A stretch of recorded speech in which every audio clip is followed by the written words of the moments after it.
I do, folks. Just a quick one about Sony Vegas. This is 17 Pro, but it also affects the latest one as well. Sometimes when you open the software, your audio starts going like this. And then it affects all the other programs, the internet, YouTube, everything on your computer. And I went through loads of forums trying to find out how to fix it. And they were saying, go into the registry and start deleting latency, SoundForge 2016 folders and all that malarkey. And I've actually discovered that all you do, so we're in this situation at the moment, is you go down to your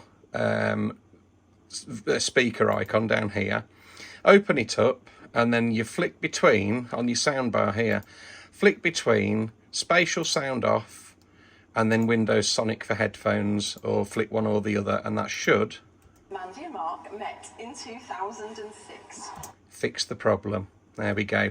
And it'll probably happen again when you reopen Vegas, and then people have been restarting the computer, they've been ripping the hair out like I was yesterday, but that's all you do. Just flick that spatial sound thing backwards and forwards, and job should be a good one.